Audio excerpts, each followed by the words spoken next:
നമസ്കാരം. Third eye ന്യൂസിലേക്ക് സ്വാഗതം. കോൺഗ്രസിലെ പ്രശ്നങ്ങൾ അവസാനിക്കുന്നില്ല. ശശി തരൂർ തന്നെയാണ് വിഷയം. ഇപ്പോൾ ശശി തരൂരിന് പിന്തുണയുമായി എത്തിയിരിക്കുകയാണ് മുൻ KPCC അധ്യക്ഷൻ കെ സുധാകരൻ. ശശി തരൂരിനെ അങ്ങനെ ഹൈക്കമാൻഡും കേന്ദ്ര നേതൃത്വവും അകറ്റി നിർത്തേണ്ട കാര്യമുണ്ടായിരുന്നില്ല എന്നാണ് കെ സുധാകരൻ പറയുന്നത്.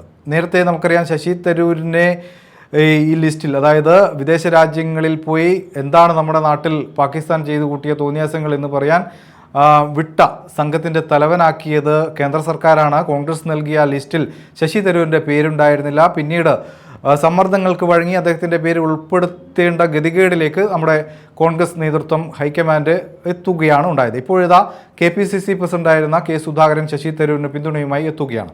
ഇതിൽ മറ്റൊരു രാഷ്ട്രീയമുണ്ട്. കഴിഞ്ഞ ദിവസമാണ് UDF കൺവീനർ അടൂർ പ്രകാശ് ശശി തരൂരിന് വേണമെങ്കിൽ പുറത്തു പോകാം എന്ന ധ്വനിയിൽ സംസാരിച്ചത്. അല്ലെങ്കിൽ ഈ പാർട്ടിയിൽ നിൽക്കുമ്പോൾ ഈ പാർട്ടിയുടെ നിലപാടിനൊപ്പം നിൽക്കണമെന്നാണ് അടൂർ പ്രകാശ് പറയാതെ പറഞ്ഞു വെച്ചത്.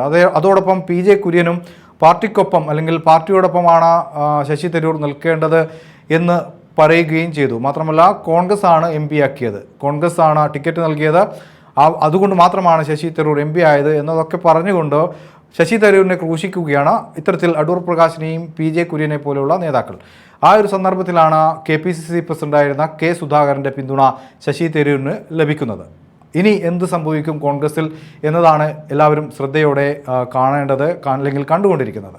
പ്രധാനമായും KPCC പ്രസിഡന്റ് സ്ഥാനത്തു നിന്നും തന്നെ നീക്കിയത് കൊണ്ട് തന്നെ വലിയ രീതിയിലുള്ള അസംതൃപ്തി കെ സുധാകരനുണ്ട്.